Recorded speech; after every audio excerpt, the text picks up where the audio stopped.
So rather than speaking to the institution about what they need to do, I want to speak to the person who is neurodivergent and encourage them to come and work with us, because we will value you, but we will find things that you can do that will really help us, and you could end up really good at it. And I would also say you'll probably really enjoy it, because I really enjoy it.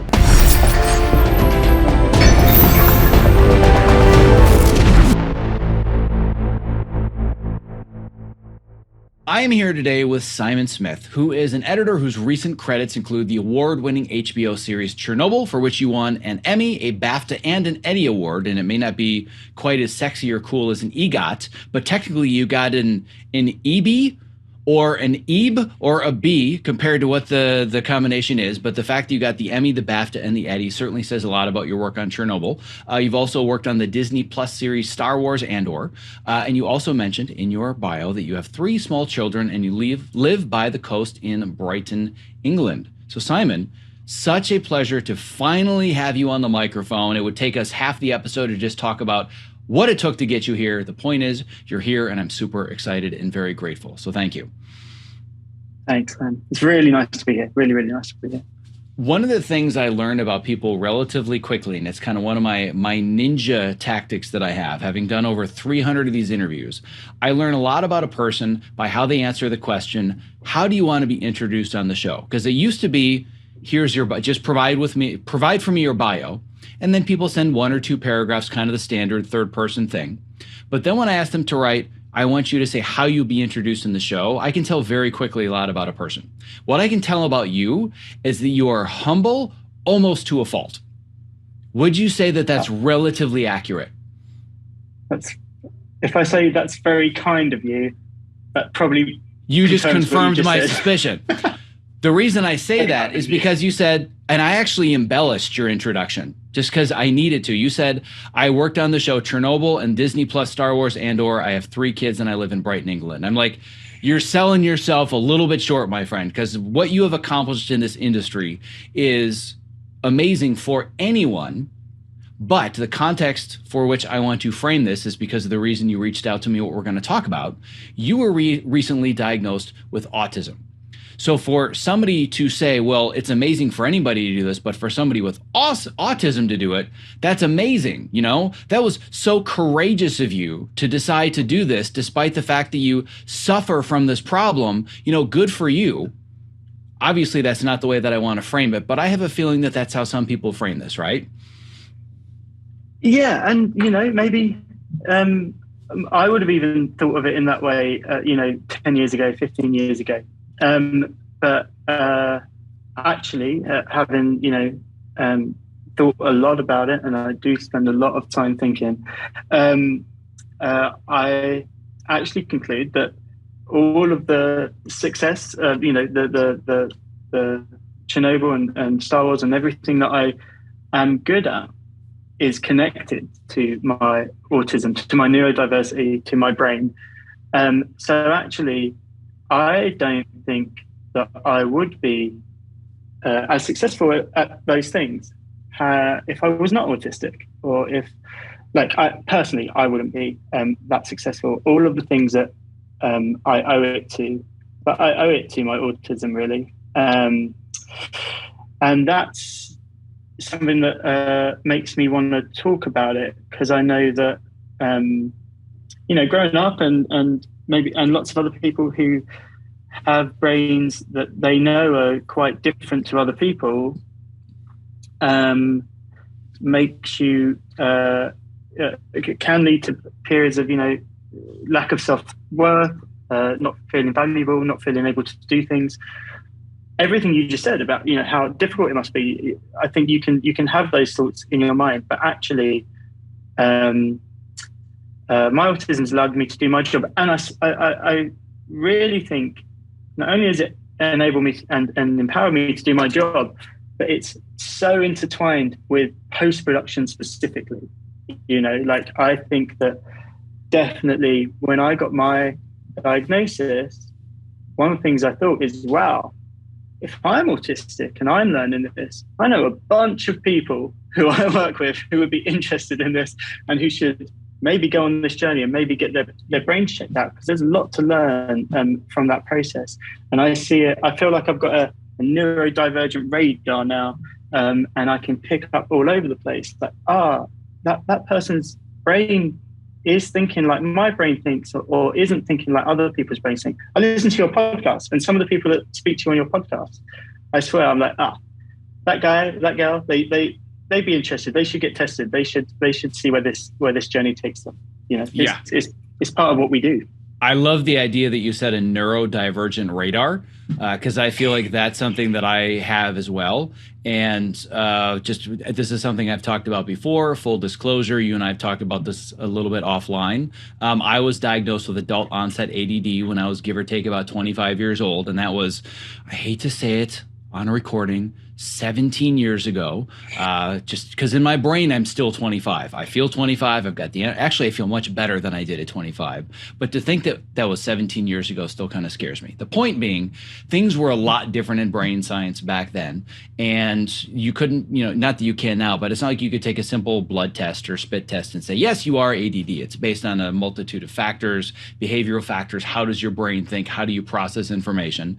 And they came to conclusion based on that and some experimentation with different medications. Once something started working, they're like, this medication only works for people that are dealing with ADD. And for me, it just opened up the entire world. I went from, I can't process information, I can't pay my bills and do laundry within 3 days, to thinking, this is how quote unquote normal people feel. This is amazing. This is not how my brain usually works. So it's that whole process. But the point being, that what I want to get to a lot more throughout this episode is, number one, better understanding the stigmas that come with being neurodivergent. But number two, I think for a lot of people, when it comes to disabilities in general, and disabilities have been a huge point of interest for me and something I've talked about for years and years and did an entire documentary about it. The lesson that I learned more than any other of the 1,000 life lessons I got from the documentary was that everybody has a disability. Every single person has some form of disability in some context. However, if you learn to reframe your perspective, you can turn that disability into a superpower. And you are somebody that I think is the perfect example of not just, well, I've suffered from autism and I make my way through. When you first emailed me, my response was exactly the opposite. Like you said, like maybe it even makes you better at your job or makes it easier. What I literally thought when you sent that to me is like, oh, I get it now. He's been cheating the whole time. Like he's totally cheating, because like organizing all this footage and the bins, and it's like, you're totally cheating, because for you, that's so easy, right? And for me, for years, my kryptonite was the ADD. Like I could barely function, but I've learned how to harness it into a superpower. And that's what I want to talk about with you, is understanding how you're able to take this neurodiversity, both politically, but just also both as a craftsman and a technician, to really harness it as your superpower. But I want to go back first. Before diving right into that, I want to learn a little bit more about what are the things that you maybe recognized either at the time or in hindsight when you were younger, or even just a few years ago, that led you to believe there's something going on here, and how did that ultimately lead to your diagnosis? Oh, that's great. So I think, and you'll relate to this, like my brain can sometimes feel like it's doing a million things. Like it can feel like a computer that's got too many tabs open, or 24/7. You just described my life 24 hours a day, 7 days a week. If you don't believe me, ask anybody on my team. It never stops. So yes, I can relate. Yeah. So there's that feeling a lot of the time. There's when you're having conversations with people and you just feel like they're not thinking what you're thinking, right? And you're like, why is your brain not doing what my brain is? Why is your brain not going there where my brain is going there? And that could be incredibly difficult. And it's only since diagnosis and learning more about how my brain is wired up differently that I feel now, armed with that knowledge, that I go into those same situations with a much more open mind to translate in. So I take more time in translating what I'm thinking, and I take more time in listening to what other people are actually saying. I do this thing which I've become aware of when I'm listening to people, especially in an edit suite like this one, where I'll like lean in. I'll physically lean in closer to take in what they're saying. I'll when they're talking mid-sentence, I'll just stop them and I'll be like, what do you mean? Like, what is it that you mean? I need to translate this. I need to real-time translate this. But having learned that my brain is different and that their brain is different and that all of our brains are different, I actually feel that out of that, I can have more emphatic, creative relationships with people. And that's all we're all trying to do in filmmaking, if anything, is as collaborators, is to try and interpret what each other are thinking and get the most out of that. In terms of like growing up, like it's so funny because if anything, like I look back on it now and it was so obvious, you know, like I remember being a kid and never really playing with the other children. I remember spending most lunchtimes in the classroom on my own doing some thing that the teacher had given me to do. There was one teacher that I'm sure that she thought she was helping, but she gave me other kids' schoolwork to mark, and I would sit there and mark their math work, right? And I enjoyed it as well. I enjoyed doing the marking of the math work, but and that was a fun thing for an autistic kid. Like, it was great doing that. That wasn't great for building relationships with other children. That didn't really go down well. But certainly as a kid, I had a lot of those things going on. And I think about 7-8 years ago, I started to get quite overwhelmed and burnt out with work. And I had a small daughter and a new baby. And we started to notice that her brain was quite different, that she was doing different things to her peers. And we did wonder, maybe there's something there. And this was before I got diagnosed. And I'd read a lot of books on it. And I thought at that point, if I'm really going to understand my kids, I should go and understand myself first. You know, I should go and work out what's going on with my brain if I'm to better understand their brains. And that's what led me to go to my GP in England, the NHS National Health Service. We have a local general practitioner that you can go to. I went to my GP, explained to him how I was feeling, how I was struggling. Like, there were some struggles at work with communicating with people and understanding people and being overwhelmed and stuff like that. And he was super good. He listened to all of it and he referred me to some specialists. And then it's a long process. There's a lot of waiting time as well in between. And then there's a lot of assessments and tests that you go through. I went through dozens of written tests, hours and hours of interviews with practitioners, different practitioners so that they could compare notes. I did this one test, which you can do online. It's like a social intelligence test where they flash up eyes of different people, just the eyes, and they give you 4 emotions, and you have to say which emotion the eyes are having. And that was horrible. It was so difficult, and it took me so much time to do that. I hated that test. It actually made me feel very uncomfortable doing that test. But they did all that, and they interviewed my wife, who at the time still, was like, I don't know what you're talking about. And out of the end of it, and then it's worth, you touched on it, but what happens is you get all these different scores in all these different places, and then if that crosses a threshold, then they can determine a conclusion. So it's not, as you say, a blood test. It's not even one gene that you turn it on or turn it off and you are or aren't autistic. Once you cross the threshold into this percentile, then they can make their conclusion. And for me, that conclusion, I can read it out. It says, the Neurodevelopmental Service multidisciplinary team were able to conclude that you meet the diagnostic criteria for autism spectrum condition. You fulfill the level 1 severity level. You would previously have been described as having Asperger's syndrome. So that's what I came away from it with. And the doctors then as well, they're super good. They say, do you want counseling, or do you want is there anything else that you want to explore with this?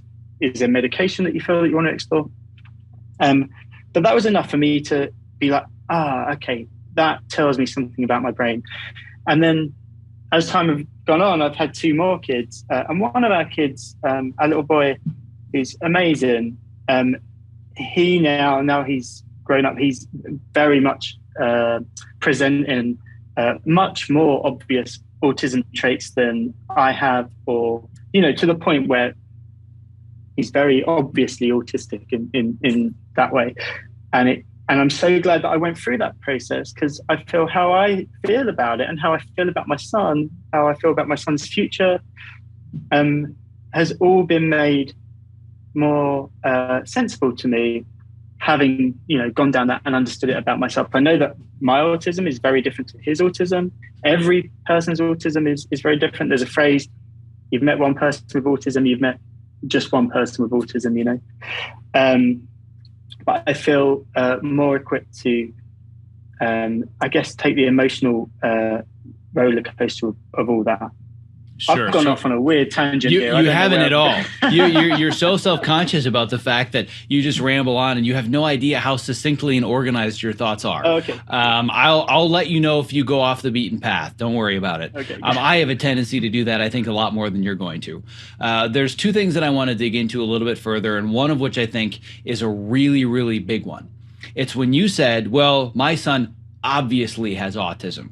And that's probably a reaction you've gotten more than once, where, like you said, it's a level 1 severity, which used to be called Asperger's, which is no longer called Asperger's, more for political reasons than anything that we probably don't need to go into. Let's just say it has something to do with Nazis, from my understanding. Other than that, not going to go into it. Yeah. But for anybody that knows the world of neurodivergence and autism, and I didn't know this until recently, I thought that when you said somebody has Asperger's, that meant you have a mild form of autism and low severity, which it does. But there's a lot of political connotations, just like there are with Confederate generals that are on the names of schools. And once I learned that, I'm like, I had no idea, so now I don't use it. But it's not as common knowledge as people might think. But what I wanted to point out was more this idea that you said it's obvious. And I think for somebody that were to see anything that you put out into the world, whether it's one of your award speeches or you talking about editing, it's not obvious. You wouldn't say, like, clearly that guy's autistic.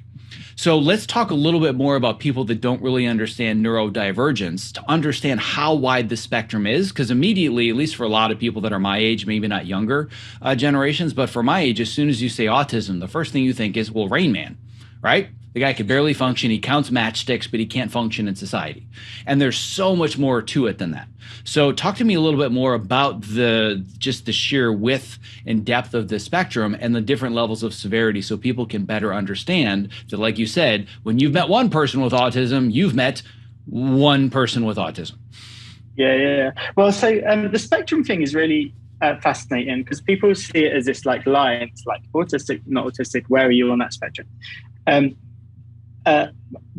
Me being autistic, actually, I find no problem in understanding 10-dimensional spectrums. Like the idea of things working in multi-dimensions is not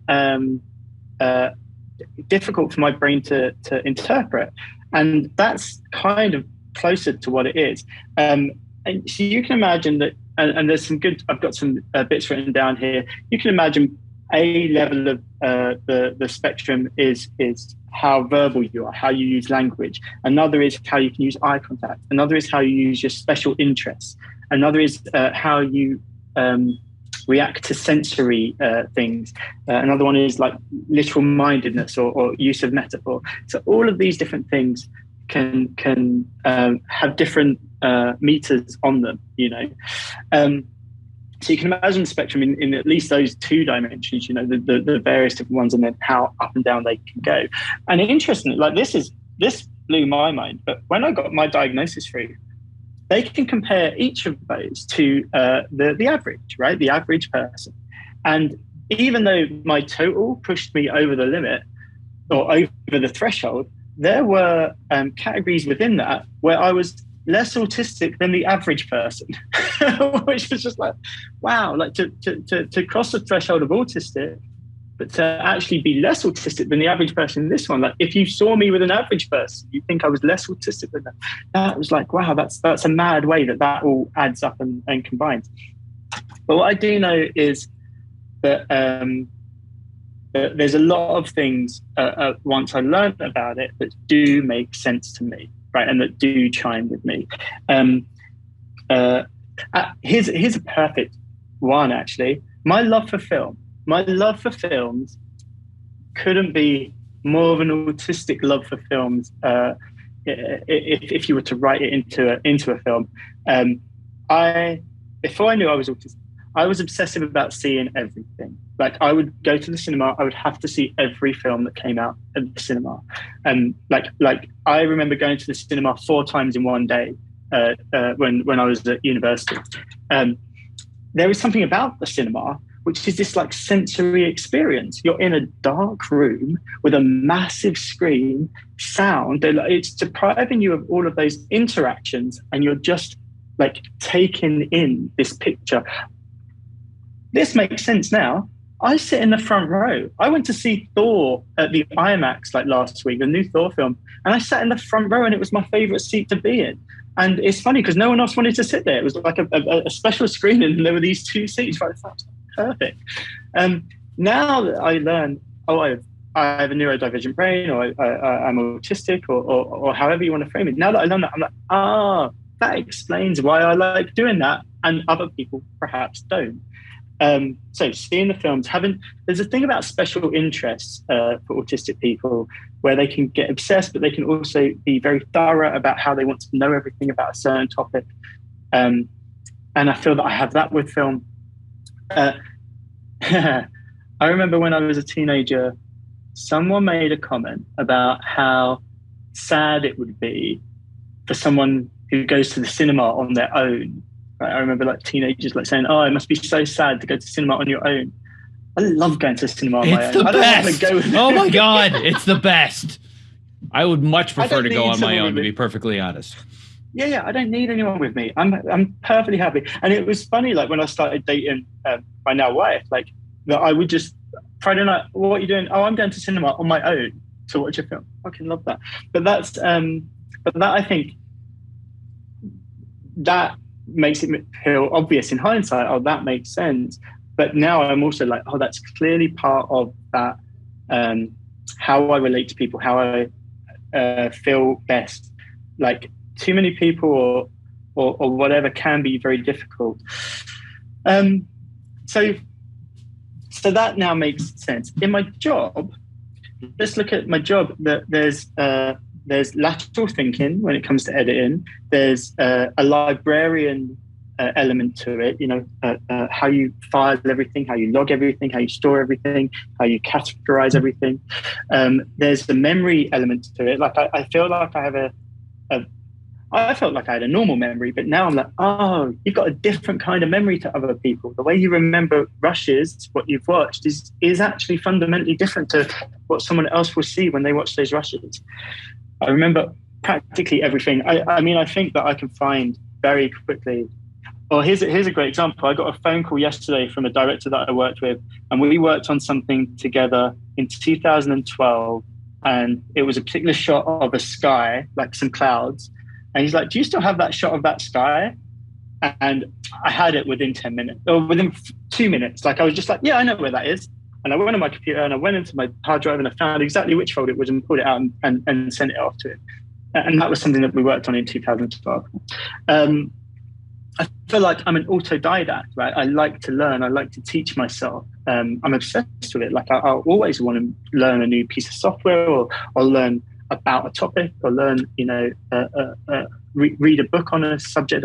More often than not, the non-fiction books. Hyper-focused. Like, I remember when I got the scripts for Chernobyl, 300 pages of scripts. And I read them in one sitting. I just sat down and breezed through them in one sitting, and then I did it again in the second sitting, like just got through them. The scripts were fantastic. That's not because the scripts were fantastic. It's because my brain is directly wired up to that kind of thing. And I'm just extremely lucky that I found filmmaking and post-production, and I've managed to get a job and make a living from it, because all of those things that I do lend themselves so perfectly to the job that I do. Let me ask you this. I'm going to stop you for a second. Yeah. And you used the word lucky, and what I'm not going to do is go on my soapbox about luck versus creating your own luck and creating opportunities. That's not the context that I want to talk about luck specifically.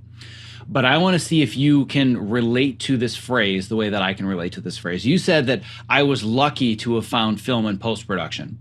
Would you say that it's more accurate, even if it's harder to understand, that maybe editing and post-production found you? Wow, yeah, maybe. I mean, I certainly started out, I dabbled in the art department, I dabbled with the ADs, I dabbled with the producers, production department. And then I remember going into the edit suite, and very quickly I was like, oh, this is my favorite place to be. This is the best place to be. I go to set, I spent some time on one of the best sets going right now on Star Wars Andor set. I went and visited the set there. And as much as like I love doing the job and stuff like that, I was like, I want to get back to my quiet room and sit on my own and do this thing on my own. So yes, I did. I think I definitely did gravitate towards it, but I was lucky to get into the film side of things. I'm not from a film family. I'm not from I had no idea. I got very. It was almost like a raffle ticket when I was at school. The careers teacher allocated everyone a 2-week work placement, and she allocated me a TV production company. Before I wanted to become a filmmaker, I actually wanted to become an architect, and I think an architect might have been even also very suited to the autistic mind. I want to go in a little bit on that though. So my brother works at JP Morgan, like a big bank, and he told me, he's like, oh, do you know at JP Morgan we actually have a whole HR department that specializes in employing autistic people, because for some jobs they're better. Right, they're better. And I've got this brilliant quote. This is from Anthony Pasilio, who's the global head of JP Morgan's Autism at Work program. And he said, we have found that autistic people have an incredible approach to problem solving.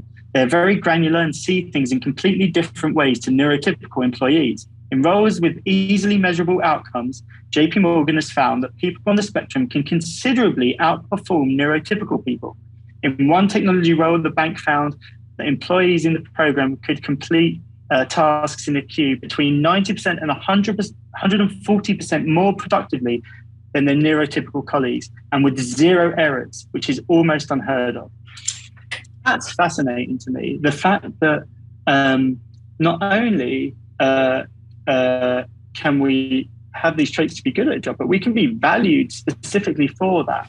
And anyone who therefore, and we all know this, I think, in post-production, but I think we definitely know this, you can have a colleague, an assistant editor, and they do not have to be the neurotypical, most popular kid at school type.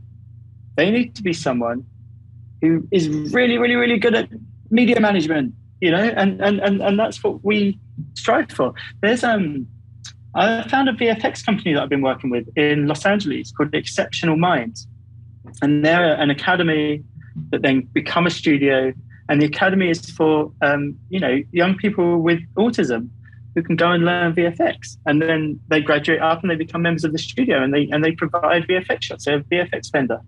And I think that they are very well suited to certain tasks. You find some people, if they had the idea of roto or something like that, they'd be like, oh, I don't want to sit and roto a shot for 2 hours.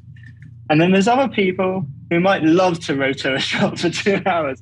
And I think that that's something that we should, in film, start to realize that we can leverage these people, and we can value these people. Yeah, I clearly would agree with all of that. And as soon as you talked about JP Morgan having this entire division of HR that was not only advocating for people with what the outside world calls a disability, and they saw a super ability, they see the value in what they bring, and they want to bring more of them in because there are specific things that suit their needs. My first reaction, just being totally honest, was, wouldn't it be nice if Hollywood gave a shit?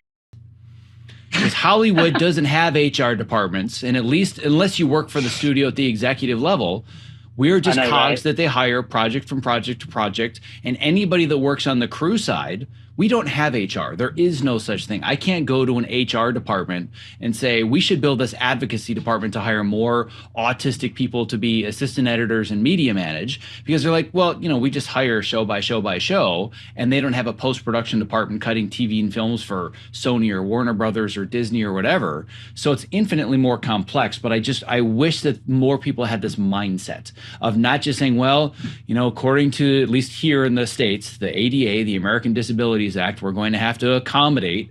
It's like, if we're talking about disability, when you talk about disability anytime with people, they always think person in wheelchair. If you're disabled, you're in a wheelchair, you get the good parking, right? That's kind of where your mind goes, and that's what the word disability means to a lot of people. It's changing with the younger generations in a good way, but at least people that are maybe slightly younger than me and older, disability meant you're in a wheelchair, which is just the dumbest thing ever. But if we can learn to not only advocate for or accommodate, but actually see the value and say, no, we really want to encourage this, that's the mentality that I think we need to bring into the entertainment industry, because it brings a tremendous amount of value. And there's a person I want to call very, very quickly, because you said we need to start thinking about how to do this. There's actually somebody that it never even registered to me until just now to bring this up in this call. But everybody knows John Travolta. What most people don't know is that his brother, Joey Travolta, has been maybe the #1 advocate in the world in the entertainment industry for helping people that have neurodiversity issues, physical disabilities, mental disabilities, specifically train to enter the entertainment industry. He has a program that's called Inclusion Films. I've been friends with him for years, because when I screened my documentary, it won like all the major awards at what was the Bakersfield Film Festival. And people are like, what the hell is the Bakersfield Film Festival? It's not a top tier one, but all of the films had something to do with either disabilities, or the people working on them had some form of disability. And he and I met years ago. We became friends, and he has this program. And this conversation just reminded me of that, which now tells me, got to get him on the list so we can do these interviews back to back. But the point being is, I think it goes beyond how do we accommodate? How do we deal with this people? So, we put in a ramp so somebody with a wheelchair can get to our second floor office, right? That's much different than there's a specific value this person can bring, even more so than somebody that's quote unquote normal. And that's what I want to help anybody listening identify. I can already think of a multitude of people that I know personally that really struggle with their neurodivergence. And we're always working to figure out, listen, you have this. Like, we can't just say, let's figure out a way to not have it. This is who you are. It's part of your identity. How do we harness the good things about it and find the right places, the right jobs, the right teams, so that all of a sudden you become the superpower and you become their secret weapon versus this is a liability? I don't have the answer to this question, but maybe you can help me workshop it for how we can better help people that see this as a disability realize maybe it's only a disability in the context that I'm with the wrong people, I have the wrong job role, it's the wrong type of project. How do we do this? Yeah, I mean, I'm sure you feel this as well. Like with disability, we should also make sure that we've got these ramps into these cutting rooms, make sure that we're accommodating for people in wheelchairs. By the way, that should have just been, I shouldn't have even been something you had to say. So I'm very glad. I'm not saying that's a bad thing. I'm saying I want to go far beyond that. No, completely. And I know that and feel that. I think that that what's important here in a way, I think, is for I think we're a long way, and I think there's other things almost that do need to be dealt with first, like wheelchair ramps and so on need to be in place before we start to install accommodations for people that I don't really have what I would consider a disability that needs to be accommodated. And I feel that there are people who do, and we should be accommodating them.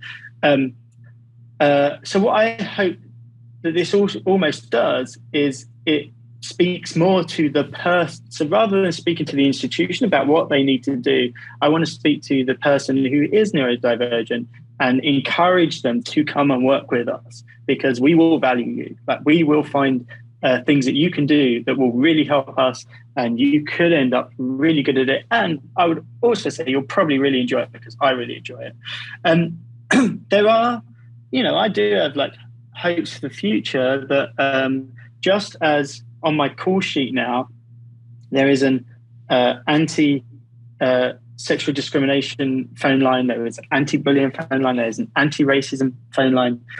I hope that there will be a neurodiversity memo where people can learn more about neurodiversity. I made a short film in the last year. We had an autistic actress, and one of the things that we sent out with our call sheet was this neurodiversity memo that kind of clued everyone in on what her autism meant for the production and how we could all get the most out of it, and what things you might not have thought of that you could learn. And I feel that would be great if we could just have those things in place. A little bit of basic training, especially to, higher up people. Like I'm just as JP Morgan are. It's not just JP Morgan. Google, Microsoft.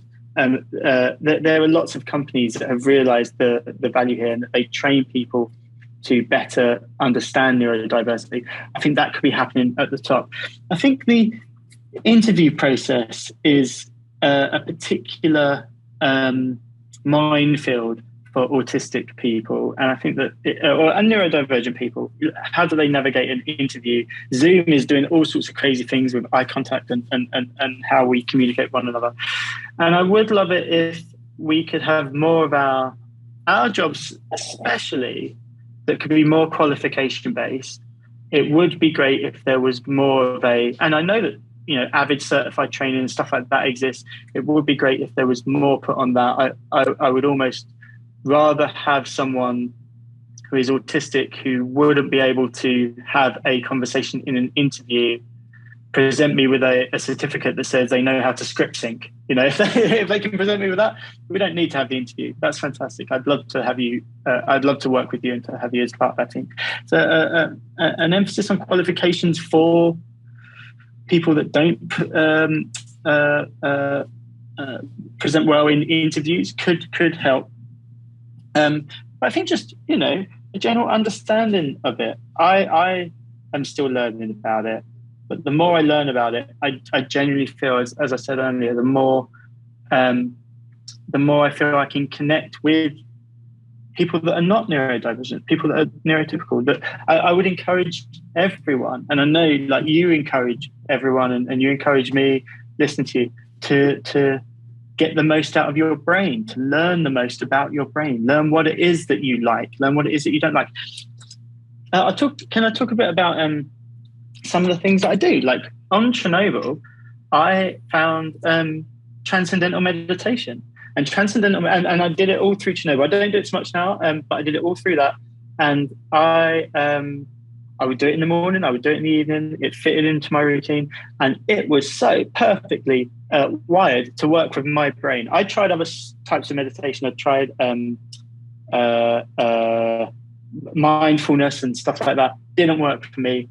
As soon as I got Transcendental Meditation down and did a course in that, wow, it was like, this is amazing. And I would encourage, it might not work for you, but I would encourage everyone to go out and find what does work for you.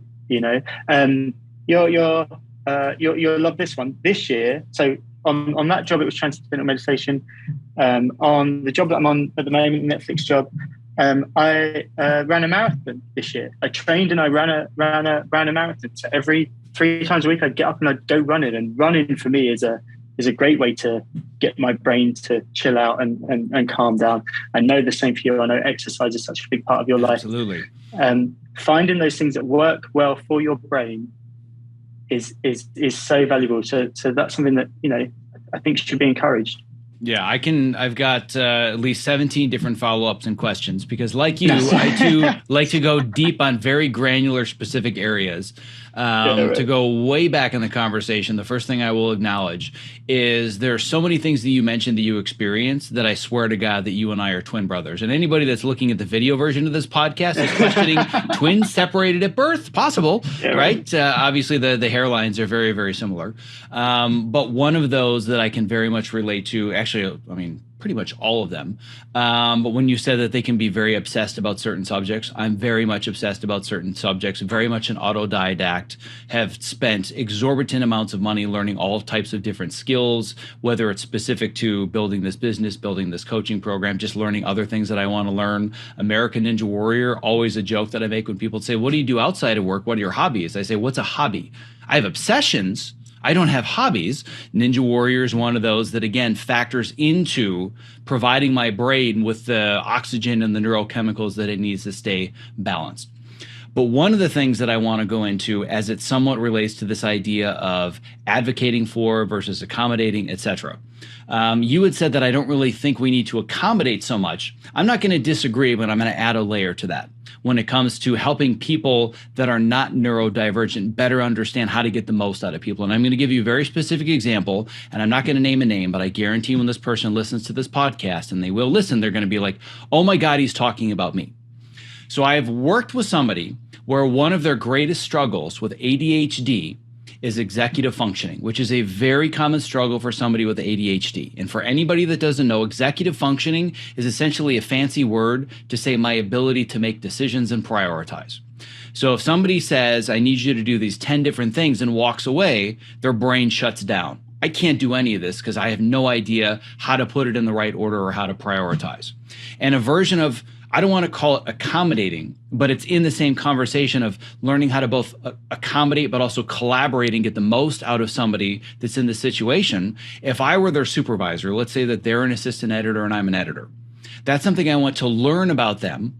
And rather than saying, here are all these tasks, do whatever you want, I want to take it upon myself to be able to collaborate with them and accommodate and say, listen, I know this is a lot to do. I know you're really overwhelmed. So let me help you. I want you to just work on this thing right now. And I want you to let me know when you're done, knowing that they're really good at that one task. And I'm going to leave them to do it and not knock on their door every 5 minutes and say, hey, I know you asked me to do that thing right now. I need you to do that. Here's 3 other tasks. Just figure it out. Right? That's just like kryptonite to me, including, I mean, that's why I built an entire program to help people learn how to better focus and prioritize, because I have that problem. So I've developed an immense support system to solve it. But that's an example for me of learning how to accommodate / collaborate and better understand people with neurodivergence. That's fascinating. Executive functioning, and specifically for ADD or ADHD type. It's very, very common. It's why people say, well, somebody with ADHD is all over the place. Because if you give them a multitude of options, their brain stops. I can't choose. It's something called analysis paralysis. It's the bane of my existence. I'll give you a 30-second version of this. That a lot of my students already know this story, but I don't know if I've ever talked about it on the show. A couple of years, my microwave broke. And my wife said, hey, the microwave doesn't work anymore. Okay, no problem. I'll look into it and I'll get another one. Weeks went by. Weeks. And my wife was getting increasingly frustrated. Well, I haven't done enough of the research and I need to figure out the best model. And, I need to look into this and that and got a subscription to Consumer Reports to get the best model possible. She's like, okay, no worries. An hour later, guess what? She came home with a microwave. She's like, I just wanted to be able to warm up our food. And my first reaction was, oh, okay, that makes sense. But I wouldn't have bought this one, and it doesn't have enough cubic footage, and the wattage is a little bit low. So here's the thing. We were both right. We had a microwave that warmed our food, but it sucked. And it took forever to warm up our food, and a year later it broke. So at that point, I said, all right, let's do this a second time. We need a microwave. I'm giving myself 60 minutes to find one. From this point, in 60 minutes later, I will have either ordered one or I will have bought one. So I gave myself 60 minutes of focused concentration to figure out which is the best microwave, and I bought it, and now we have one, and it lasts, and it's great. But the point being that unencumbered, analysis paralysis and making decisions and prioritizing is very, very difficult for me and other people that deal with ADD and ADHD. Do you need a deadline? Oh, very much so. That's why I teach time blocking. Time blocking because I need deadlines, and I don't mean I need a deadline in 2 weeks. I need a deadline every 60 minutes.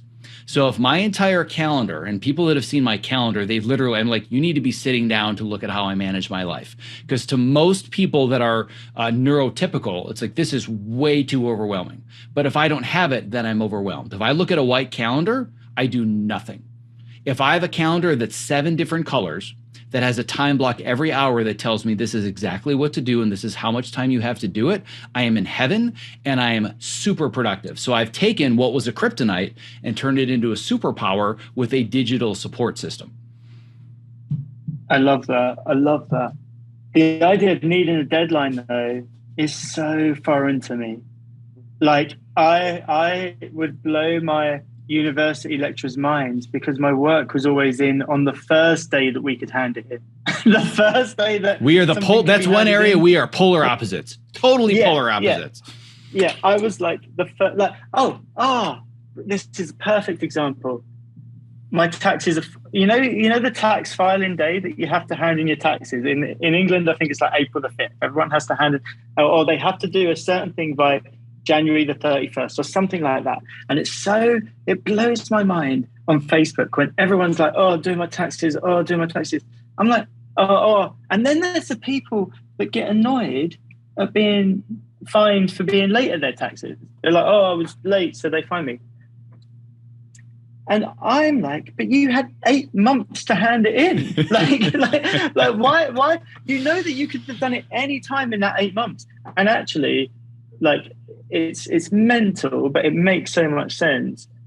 Mine is, I'm that douchebag. I'm that, you can hate me now. I'm that guy who has it in on the first day. Like, and I'm so glad that this is done. Tick this off. Let me ask you this before we go anywhere else. I want to better understand this because this is fascinating, because everything you've said up until now, I'm like, that's me.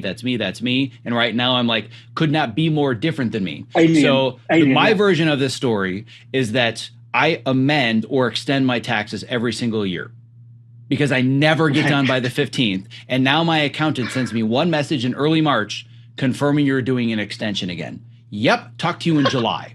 And it's July, and I'm just starting to gather my paperwork because I know that the ultimate deadline is in like September. And what most people don't know, at least in the States, it doesn't cost you money to extend your taxes. You just fill out a form, send it, you buy yourself 4 extra months, which again, the absurdity of why do I need 4 months to do 4 hours of work? That's just the way that my brain functions. But here's what I want to better understand. When you aren't given a deadline and somebody says your taxes are due or you have a cut or you have to write a paper, whatever it is, what's the thought that compels you to do it right away? That's a good question. It is funny that, and I don't think you would be either. I think we'd be the same on this. I'm never bored. I cannot understand boredom. I cannot understand doing nothing. We are very much the same. Yes, that's the same. I've always got something to do. Like, so, but what is it? So your question is, if I don't have a deadline, what compels me to do it? Yeah, so let me give you, I mean, you're obviously busy. You're working on high profile television shows. You've got a family. You've got multiple children. In my mind, the thought is always, I have other things that are more important to me than my taxes. At some point, it's a necessary evil that I have to do it. But I want to focus on the things that I believe are more important and more of a priority as long as humanly possible until I know that if I don't do it, I'm literally going to face a fine. What forces you to say, I'm just going to do it now? Okay. But I think there might be something more in it that is worth mentioning. And this is something that people could take away from your podcast. You know, this is the kind of stuff that people listen to your podcast for. I purposefully try and schedule empty time, like just empty time. Like when I finished on Chernobyl, and bear in mind, the success of Chernobyl, I could have, done a lot of things. I took 4 months off. I just took 4 months off. I was like, I'm going to have 4 months off. Just before Chernobyl, I'd had 4 months off, right? And I think, and I'm planning after this job, I've had a particularly big run of silliness where I've overlapped some jobs. But after this job, there's an intended break period. And I would encourage all of your followers and people to try and schedule in those gaps. There has never been in my career a detriment to that, right? People are like, oh, if you don't work at this period, like, you know, you fall out of. Quite the opposite, because of the nature of film productions often lasting on the jobs that I do 6 months to a year. If you took 6 months to a year off, that's just like you went and did a different job, one other job, you know. So you can easily get back in sync with people. So I would encourage people to take time off, and I think that it's that then does free up my time to allow me to not be overwhelmed, so that I can do my taxes. But I still don't. This is fascinating. I want to keep digging into this. It's, but go ahead. I think it's just the way we're wired, though. I think it's the way that we're wired. I don't like your question. I don't feel that we can answer each other's questions. Right. Why do I do it? Because I'm autistic. Why do you do it? Because of your ADHD. I'm going to add to that, though. I can extrapolate a little bit deeper and further why I do it that way. Because the other question I ask of essentially everything, I've made it a habit to ascribe this question to anything I do. Is this the easiest this can be?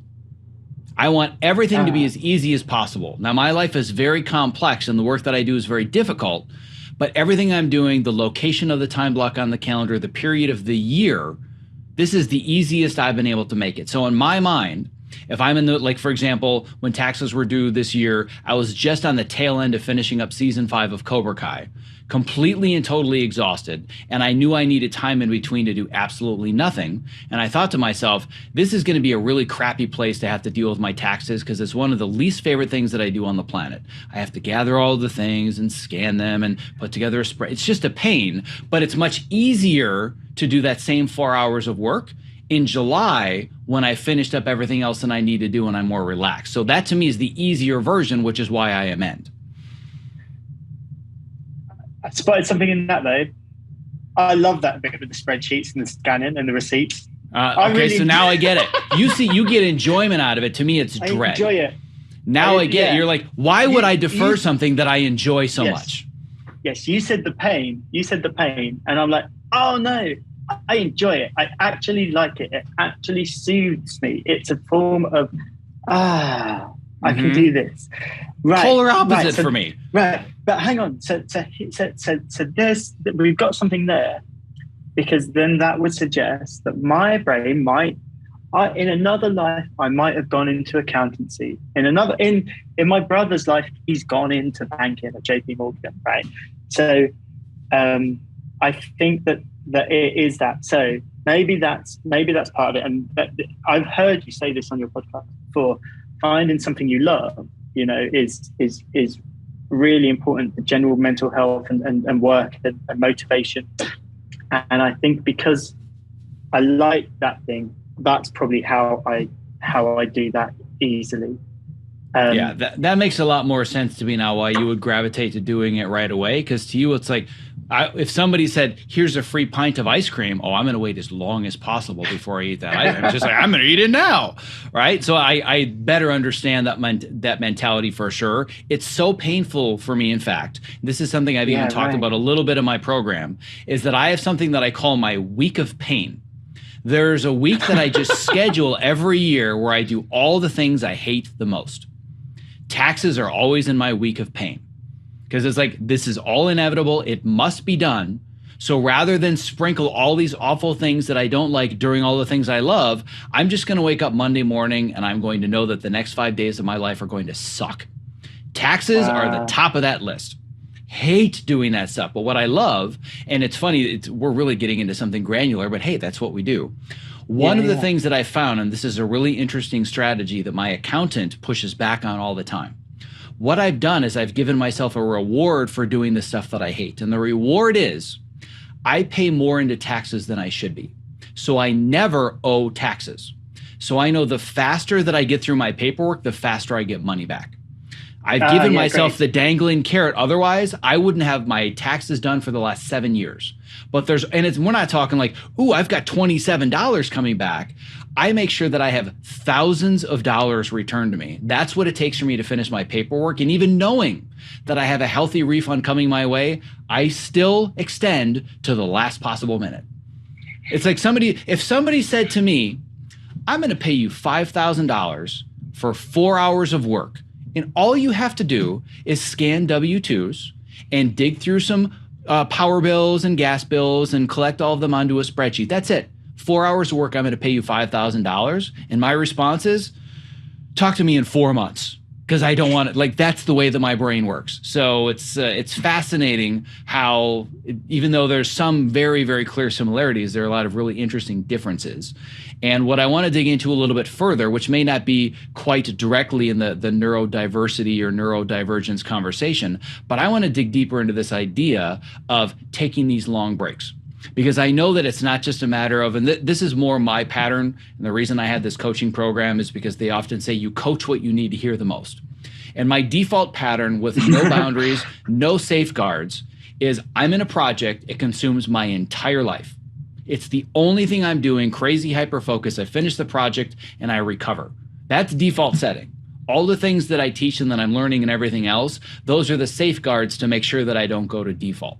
But for you, I know that from a very early age, you even have mentors that have said, like, that's counterproductive. And even within the project, there needs to be balance. And I know that balance may not be the right word, but let's talk a little bit more about how you structure your time, both in between projects, but within a big project. Yeah, I see this all the time, especially in post, people working late into the night, people struggling with work-life balance.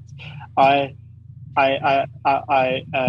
had this enlightening epiphany experience very early on when I worked for an incredible editor, mentor, and friend who just never did it. Just was always 6 o'clock, wrapping up, going. Director that we worked with a lot as well, wrapping up, going at 6 o'clock. That was it every day. And they were winning BAFTAs, they were winning awards, you know, they were making the best TV, like some of the TV that I watch, and I'm like, this is incredible.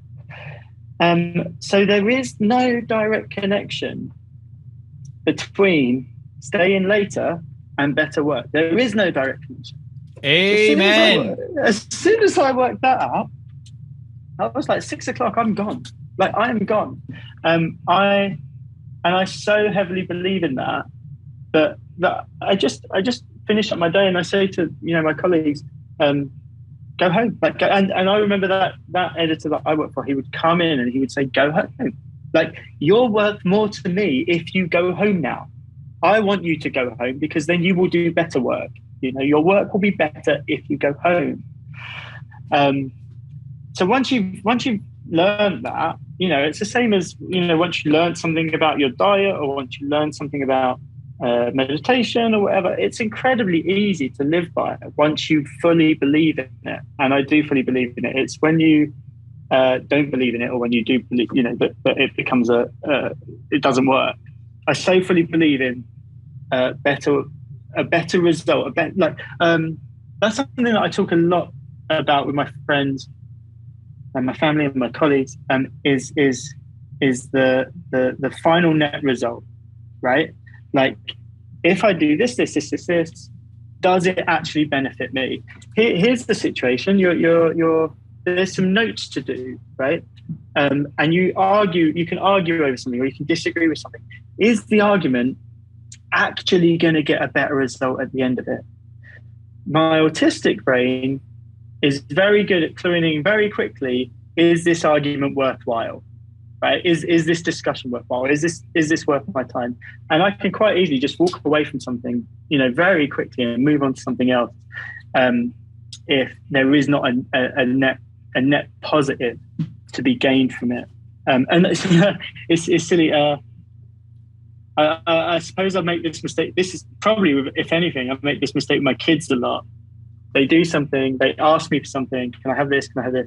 And I respond to net benefit, and I'm like, oh yeah, I'll just give in. I give in to them far too easily, and maybe my net benefit is too short-sighted. Maybe I'm not looking far enough into the future, even a week ahead, to learn how that's going to affect their behavior. But maybe you just want to get some sleep. Well, yeah, but I am very net result orientated, I think. Yeah, I'm very much the same way. I can again relate to everything you're saying about there's a very deep level of analysis that for anybody that doesn't get it, specifically people in my family, i.e. my wife, like it's just, can we just do this thing? Like, but I could draw entire charts. I could draw the paths and the lines, and here's why we should make the decision, and not this one. It's like, can we just do the thing? Like, really? So it's I can understand like really weighing net benefits, and this is and it's interesting because what I've learned over the last few years, and I want to get back to this idea of the value of your time and walking away and like the net result of it. But one thing that I want to mention that I've learned, and I'm basically just exploiting the fact that I have you on this call and you can help me analyze this, because I think few would understand this well, but I think you're actually going to get this deeper than most people would. I had a really hard time making the transition, and I'm still making it, but early on making the transition from the identity of I'm a film and television editor. It's all that I've ever done in my life. It's the only skill that I possess that's ever earned me money. People say, I'll give you money to do this thing. Everything else I had ever done that was an interest in me was just a hobby or just an obsession and a passion, right?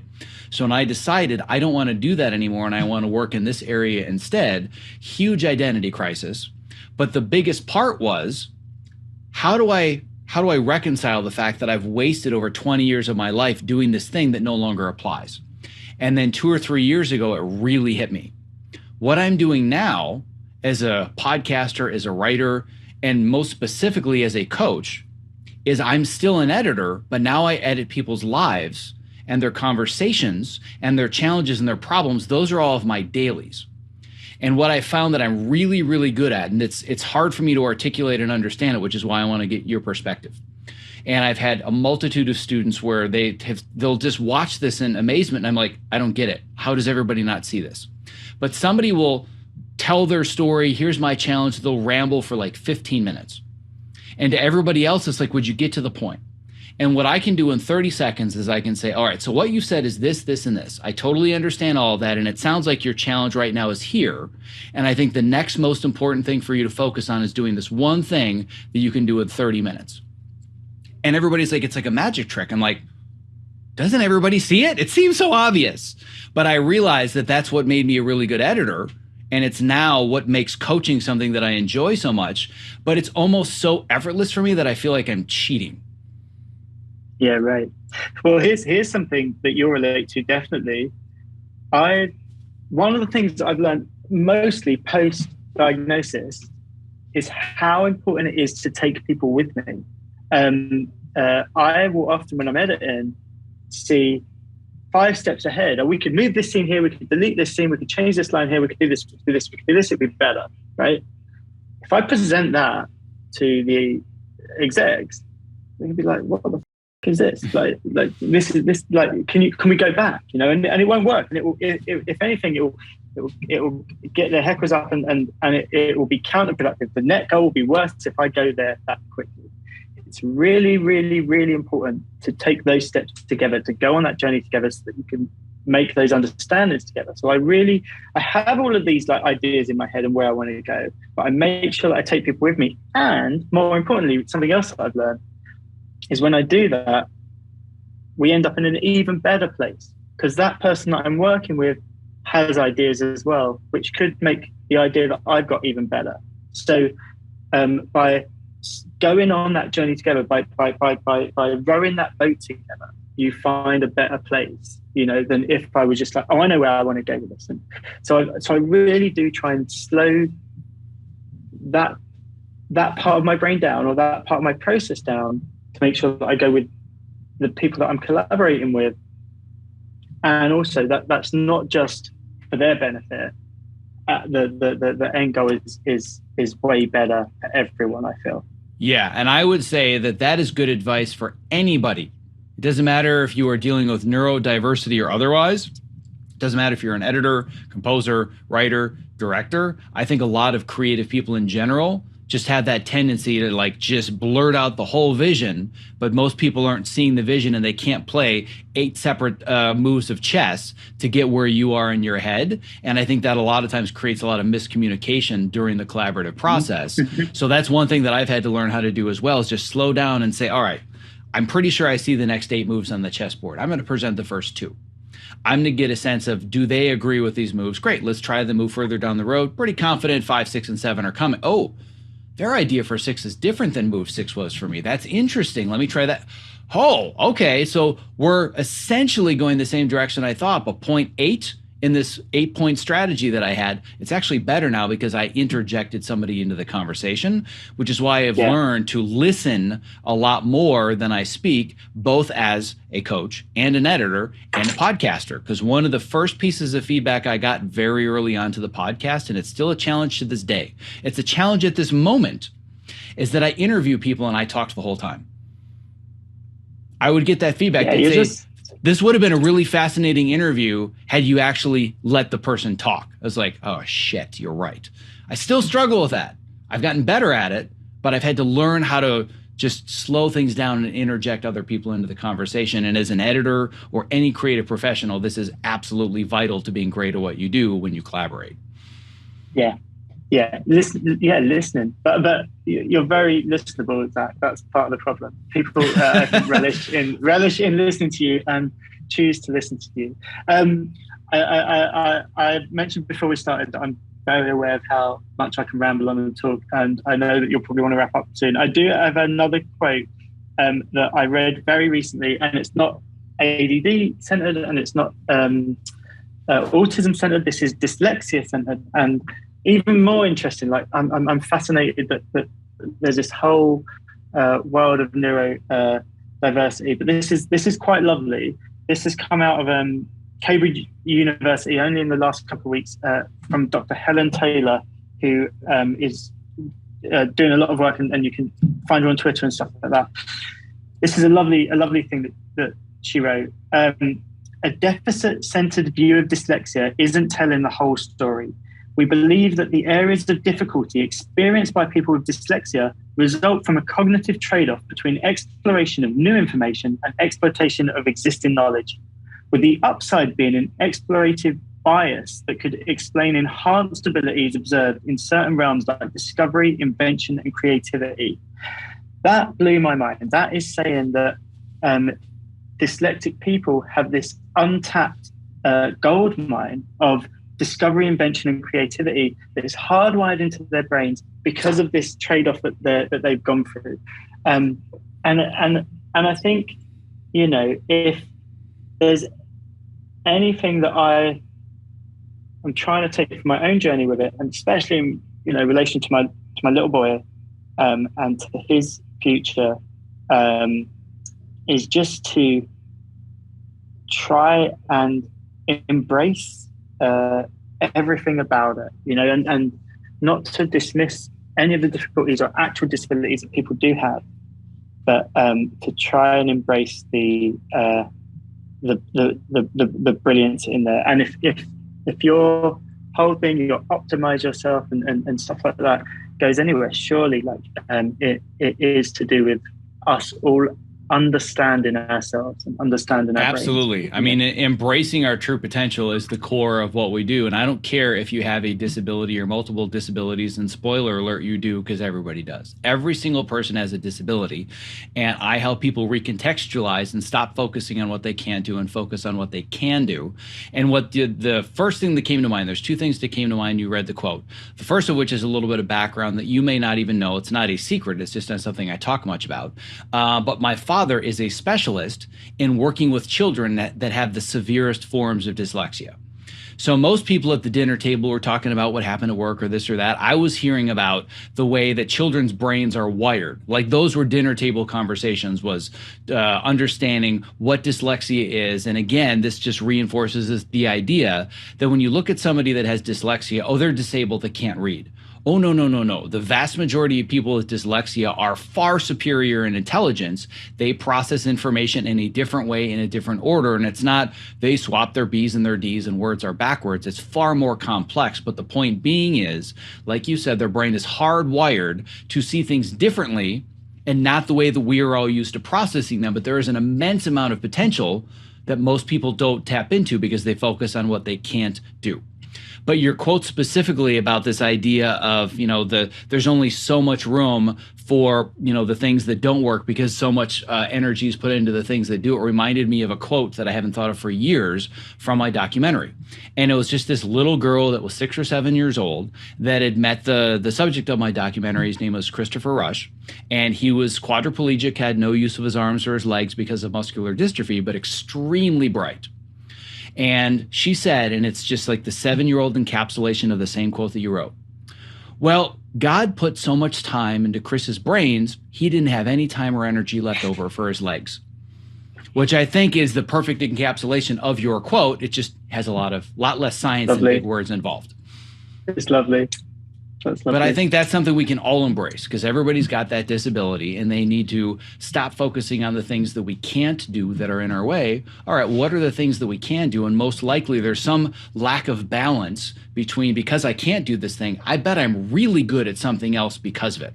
There's no maybe way to quantify it mathematically or pour liquids in a jar and say it, but I truly believe that because of some deficit or disability, there's probably some super ability. You may or may not be aware of it, but I really believe in that level of balance, which actually segues us to the final thing that I wanted to talk about, which has been an ongoing debate and discussion that I've talked about for years, which is the term work-life balance.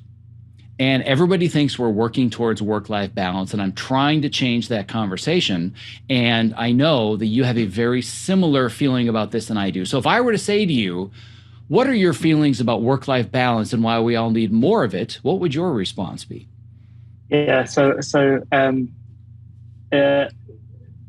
autistic thing, semantics, and how people use words and what words people use is processed in a very particular way in my brain. Like how things are framed and how things are said are incredibly important. What words, that idea of, it's very courageous to come talk about autism, or to talk about certain things in certain ways. And I don't like to frame things like that. I don't like to think of things like that. I don't like to think of the words work-life balance. That term is broken. We should eliminate that term from our vocabulary completely, because the idea of work and life being balancing suggests that they are opposed to one another, that you can't have both, that one is working against the other, and where one has, if you focus on one, the other is going to fail. That's not how it works. If you do them right, they can both be elevated. I think that, Zack, you should be championing this. It should be work-life optimization. It shouldn't be work-life balance. Work-life optimization is getting the best out of work and life. I've been very lucky with my job. I've had a super run of career and worked with some amazing people, and that's because it's, luckily, especially on those things, it's been entwined with a very supportive home life and a very happy home life. I live by the sea. You said at the beginning, I live in Brighton. I choose to live where I can walk down to the sea and just listen to the sea air. We can do both. We can do both. They do not have to be on a balance. They do not have to be against each other. Both can succeed. As soon as you unlock that idea in your head, then I think you stop making the two things compete with each other. Stop making them compete with each other.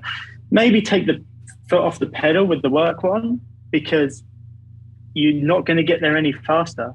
Oh, that's a great one, actually. When you cycle to work and you see people like jumping the red lights on their bicycles, you all end up getting to the same place at the same time. What does that actually save them? I'm that guy that happily stops at every red light and chills out at every red light on their bicycle. And I get to work just as quickly as everyone else, and I get my work done just as quickly as everyone else. And by living that way, everything gets a bit easier. So I would like you to champion work-life optimization as opposed to I love it. I want to dig into this deeper if you have a few extra minutes, because I think this is absolutely vital. And it's so funny because nobody cycles in Los Angeles, so I would never use that example. Okay. But I feel exactly the same way, and this is a huge pet peeve of mine on boarding airplanes. People are pushing and rushing and nudging, and I just want to scream, you realize the plane is leaving with all of us in it, right? And it doesn't matter when you get on the goddamn plane. It doesn't matter if you're first or last. We're all leaving at the same time, right? I don't say anything, but it's like the absurdity of rushing to get on a plane. Like, why? But anyway, that's beside the point. I completely and totally agree that work-life balance is a broken term, and you describe it in very similar fashion. The way that I've always talked about it is, imagine that you have a scale with two sides where you have the weights on them, right? And with that image, you're thinking, well, if I work 40 hours, that means I've got to be with family 40 hours, and it just becomes a game of numbers, and like you said, they're opposed to each other. In order for one to improve, the other one has to decline. And I love this idea of work-life optimization. However, let's play the semantics game for a second, because very few would appreciate the complexity and the depth of having conversations about single words, but I think you'll get it. So I'm exploiting the fact that I have you on my call so you can become a free copywriter for the next 10 minutes. Here's the challenge I have with work-life optimization, and clearly I'm working against my own goals because my entire program is optimize yourself, right? Yeah. I don't believe work-life optimization is a result. If you're successful, you can say work-life balance is a result. I have work-life balance, which again is broken, but it's something you can have. Work-life optimization is the process, the result that I tell people to work for, and I want you to tell me if you feel this is better, worse, or we can come up with something different completely. I feel the goal is that we want to go through the process of work-life optimization to establish the result of more work-life presence. Meaning, I may work incredibly hard on my job and enjoy it and spend less time with my family, but when I'm at work, I'm present. When I'm with my family, I'm present, and they're all working together seamlessly. But the semantics is optimization isn't a result. You're optimizing to get to the result of work-life presence. What are your thoughts? Yeah, I think that's much nicer than work-life balance. I think balance it's such a bad term because it puts the two things against each other. Work-life presence is lovely. I think, and work-life, you're right, optimization is the process by which you're going through. I would love it if, and I know that like your podcast, it is the talking point that you have to talk about with a lot of your guests, of course. But I would love it if we got past, we got to an enlightened, future time when work-life balance is not a thing. Agreed. I think what everybody wants, I think, is the right thing. I just think the terminology makes it so confusing to understand how to construct it. Yeah, but you can't fix it if that's what the terminology is, because because it suggests the wrong answers. It suggests I have to do less of this one or more of this one or whatever. That's not how it works. Here's a great one. You'll use this and think smarter, not harder, or whatever. Everything I do, whether it's a macro on a keyboard, so I only have to press it once and it does all the things, or whether it's like just in my room where I work, having my schedule and having my scene board like right there, so I can just turn and look at it. And I work at home a lot. I'm in London today, but I work at home a lot, and everything is perfectly set up to work. Within a finger reach, I can find a file from a director that I worked with 10 years ago, just like that. That makes it very easy to finish at 6 o'clock. Very easy to finish at 6 o'clock. And this knowledge, like fundamental knowledge, that it will not do better if I carry on. It will be better if I stop now. Yeah, and this is a huge rabbit hole that we don't have time to go down, but the 60-second version, the mini soapbox, we'll call it the bar of soap and not a soapbox because we don't have time for a soapbox. But this is what I think the fundamental fallacy is in the world of productivity. Productivity is an entire mega industry, and the fallacy is that by being more productive, you're going to have all this time in your life to do all the things you couldn't do before. That was the promise when we got electricity. That was the promise when we got refrigerators. That was when we got washers and dryers, think of all the time we spent beating our clothes against a rock that we don't have to spend time doing anymore. Are we more relaxed and more balanced now than we were before washers and dryers? No. Same problem with Trello and with email and with all the productivity tools. They just put us in a position where we're forcing ourselves to do more, which is why boundaries and working towards something that everybody calls balance, but again, I think should be called work-life optimization towards more work-life presence. I want to get through the work faster, but have it be better in that shorter amount of time so that I can still say at 6 or 7 or whatever that cutoff time is, I've done more awesome work than anybody possibly could in this amount of time, but I'm still stopping because I want to be present elsewhere with another priority in my life. And it sounds like you're very much ascribing to that idea, because with how easily you access a file or you've got your scene boards or anything else, you could still work 20 hours a day. They're not saving you that time from working less. That's a choice that you're making, and making sure I'm as effective with the time I'm using. You could very easily be as effective with that time and do it 20 hours a day. Oh, and that I have made that mistake many a time. I mean, the worst is when you overlap jobs, when one job is finishing and the other one's starting. So you end up just doing both, doing like I finish at 6 o'clock and then I start my other job. I have been there more than once. I can relate to that. And you think you learn your lesson after once, but it's hard.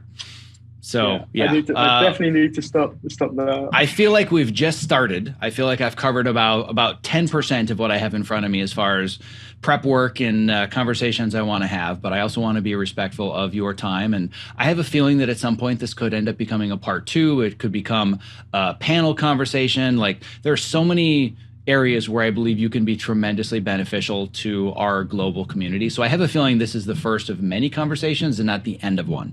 But on that note, I do at least want to wrap it up for today. And for anybody that is listening, that is inspired by this, that wants to connect with you, reach out, or otherwise, what is the best way for people to learn more about you and or connect with you directly? Thank you for everything you just said, by the way, Zack. And I just want to reciprocate the thought with how important what you do is and how valued what you do is. And, I've listened to your podcast and definitely come away being able to think more about what I do and who I am and how I think. So do know that what you do is like incredibly valued by a lot of people. In terms of contacting me, like I use Twitter. I like Twitter. It's Mr. Simon Smith on Twitter. I use Facebook and stuff like that. And I would, it was very kind of you to say, respect my time. I respect your listeners' time. I don't want to waffle on too I don't respect my listeners' time at all. Like with the digital world, they can choose to listen to as much or as little as they want. So I don't worry about that so much anymore. You see how long the episode is. It's your choice to hit the play button. You can always scroll if you want to. So I don't worry about that so much. No offense, listeners. But I'm more concerned about your time than theirs. No, I certainly respect and I appreciate anyone who's listened to this. And I hope that, that people can come away from it feeling interested in how our brains are different, and ultimately, I think, more compassionate and empathic to other ways of thinking. That is, always one of my goals to try my best to connect with people and to forge those relationships and those bonds and those shared creative experiences. As much as autism is an autonomous, a personal thing, there is something about being in the cinema with 500 people watching a film together and all gasping at the same moment. That is pretty wonderful. Oh, I love it. Can't thank you enough for both reaching out and letting me know about all this and being willing to share your story. It wasn't courageous whatsoever. I want to make it very clear. No courage involved, but still a lot of appreciation from this end that you did reach out, that you listened, that you interact, and we're here now. And like I said, I'm pretty confident this is the beginning of a much longer conversation as opposed to the end of one. So can't thank you enough. Really appreciate it. I'm going to go and read about Joey Travolta.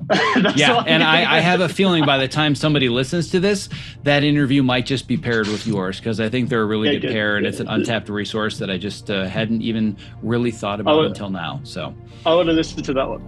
Yeah, so I'm definitely going to have that on my to-do list. So on that note, take care of yourself, and I appreciate it. Thanks so much.